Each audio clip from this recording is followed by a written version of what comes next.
నమస్తే.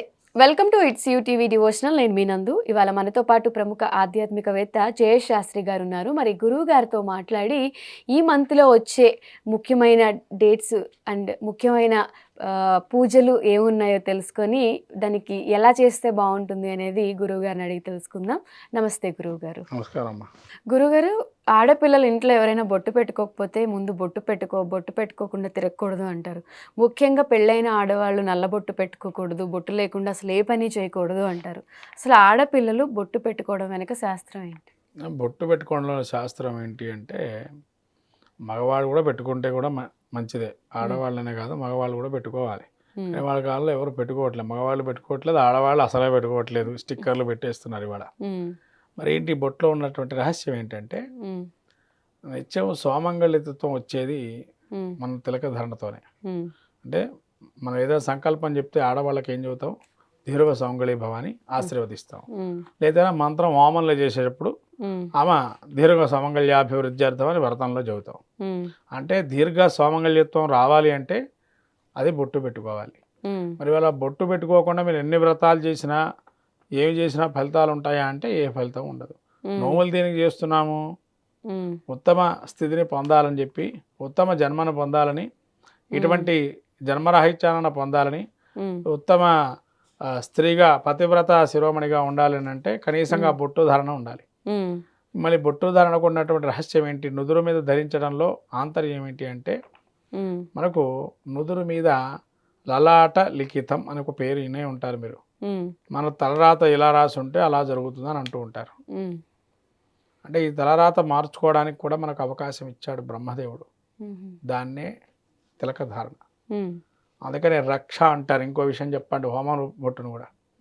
అంటే అందరూ కూడా రక్షగా దాన్ని స్వీకారం చేసి బొట్టు పెట్టుకుంటే మనకుండే రాక్షసాది గణాలు ఏవైతే మనం అనుకోకుండా కొన్ని గణాలు తిరుగుతూ ఉంటాయి, గాల్లోనూ, నిప్పులోనూ, నీరులోనూ, అన్నిటిలోనూ కూడా, ఆకాశంలోనూ, భూమి మీద కూడా, అవన్నీ మనం ఆవహించడానికి అవకాశం ఇచ్చే మార్గం ఏంటి అంటే ఇక్కడి నుంచి. దీన్నే భ్రువర మధ్యం అంటారు. దీన్నే లలాటం, దీన్ని లలాటం అంటారు. దీన్ని భ్రువర మధ్యం అంటే మధ్య భాగం. అంటే మూడిటికి ఇంటర్సెక్షన్ పాయింట్. రెండు కన్నుల బొమ్మలకి నుదురుకి మధ్య ఇంటర్సెక్షన్. ఇక్కడ గనక ధరిస్తే గనక మన ఆలోచన జ్ఞానం పెరుగుతుంది, మన ఆలోచనలో ప్రశాంతత్వాన్ని ఏర్పరుస్తుంది. అలానే స్త్రీకి సోమంగళ్యాన్ని దానితో తన యొక్క ఉన్న ఏదైతే దోషాలు ఉంటాయో కూడా ఆ దోషాలన్నీ తొలగిపోతాయి. స్త్రీకి కొన్ని దోషాలు ఉంటాయి, ఈ రోగ సంబంధించిన దోషాలు కావచ్చు. ఈ కండ్లకి కూడా ఇంటరాక్షన్ దేనికి బొట్టు అంటే మనం చూసే విధానాన్ని కూడా ఇక్కడ దీన్ని క్యాలిక్యులేట్ చేస్తారు. ఎందుకంటే ఎదుట మనిషి చూసేటప్పుడు పాజిటివ్ థింకింగ్తో చూడాలి, నెగిటివ్ థింక్తో చూడకూడదు. అందుకని కొంతమంది ధ్యానం చేసేటప్పుడు ముక్కుని ఈ నుదురు నాసికాగ్రాన్ని చూస్తుండమన్నారు ధ్యానం చేసేటప్పుడు. ఎందుకంటే నాసికాగ్రం చూడటం అంత ఈజీ కాదు ధ్యానం చేసేటప్పుడు. ఈ నాసికాగ్రం చూసేటప్పుడు తన బొట్టు కనబడుతుంది రెండు కళ్ళకి పైన. అంటే అమ్మవారి యొక్క స్వరూపం అనేది మనకు కనబడుతుంది అక్కడ. అందుకనే తదేకంగా ఎవరైతే ధ్యాన నిమగ్నంలో ఉండాలనుకునేటువంటి వారు ఖచ్చితంగా బొట్టును స్వీకారం చేయాలి.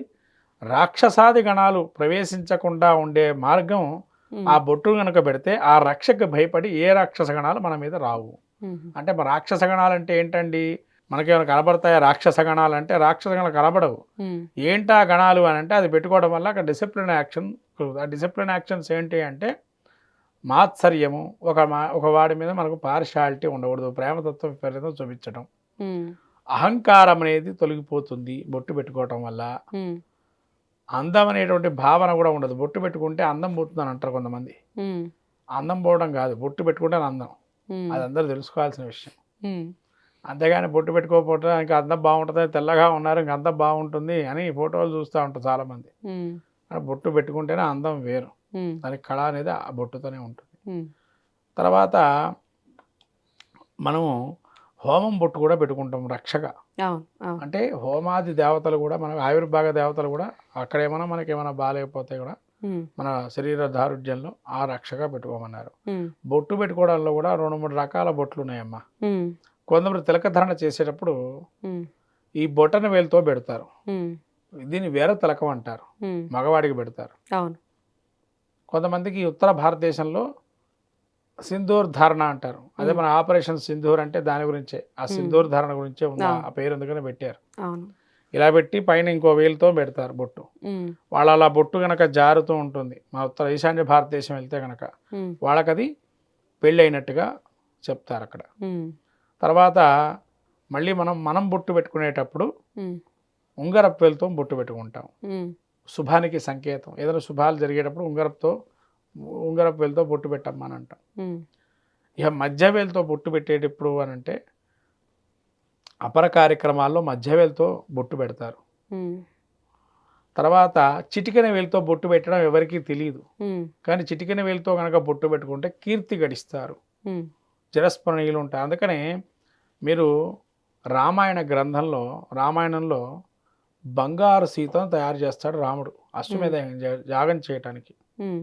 అతను ఏం చేస్తారంటే రాముడు నుదురుతోని చిన్నగా బొటనేలు మందంతో ఒక చిన్న రేఖ గీసి మళ్ళీ చిటికెన వేలుతోని గీస్తాడు. సింధూర తిలకం గీస్తాడు. భార్యగా అనుకొని ఆ అడవిలో ఉంది కదా, భార్యగా అనుకొని కూర్చోబెట్టి యాగం చేయాలి కదా, సింధూర తిలకం తీసినట్టుగా బొటన చిటికెన వేలుతో తిలకం దిద్దుతాడు. అందుకని కీర్తి ప్రతిష్టలు కాంచుతుంది శ్రీరాముడు. అందుకని యాగంతో అశ్వమేధ యాగం చేశాడు శ్రీరాముడు తప్ప ఎవరు చేయరు తర్వాత యుగాల్లో. అందుకని సింధూర తిలకం అంత గొప్పది అని చెప్పబడింది. ఈ విధంగా ఎవరైతే గనక స్త్రీ పురుషాదులు ఇద్దరు కూడా సింధూర తిలకాన్ని ధరిస్తే గనక కీర్తి ప్రతిష్టలు గడిచి వాళ్ళకు ఉండేటువంటి ఈ అరషట్ వర్గాలను నశింపచేయడానికి ప్లట్ చక్ర మనకు ఉండేటువంటి షట్చక్రాలు ఏవైతే యాక్టివేషన్ అయ్యి తదేకంగా ధ్యానం చేయడానికి అవకాశాన్ని ఇచ్చేదే బొట్టు. అందుకని వెంటనే స్నానం చేయంగానే అక్కడ మట్టిని పెట్టుకోమన్నారు. గోశాలకు వెళ్తే గోవు మట్టిని తీసుకొని పెట్టుకోమన్నారు దోషాలు పోవటానికి. ఎక్కడైనా ఒక మంత్రం మనం ఆసనంగా కూర్చుంటే ఆ కింద నీళ్లు పోసి దాన్ని బొట్టుగా పెట్టుకోమన్నారు. ఇవన్నీ కూడా నీళ్లతో కూడా బొట్టు పెట్టుకోవచ్చు, మట్టితోనూ బొట్టు పెట్టుకోవచ్చు, గోమయంతో బొట్టు పెట్టుకోవచ్చు. ఒక తిలకమే ధారణ చేయాలని లేదు, కుంకుమనే పెట్టుకోవాలని లేదు, నల్లటి కాటుకనే పెట్టుకోవాలని లేదు. ఇవన్నీ కూడా ధారణ చేస్తే కూడా మనకు అంటే కొంతమందికి నది స్నానం చేసినప్పుడు దొరకవు, అవన్నీ కూడా స్నానం చేసేటప్పుడు దొరకవు. కాబట్టి వెంటనే తిలకధారణ లాగా అది పెట్టుకుంటే కూడా మనకు తొందరగా దోషాలు ఆపాదించవు. ఇది ముఖ్యంగా స్త్రీలు తిలకధారణకు ఉన్నటువంటి ప్రాధాన్యం. అట్లే పురుషులకు కూడా తిలకధారణకు కూడా ప్రాధాన్యం ఇది.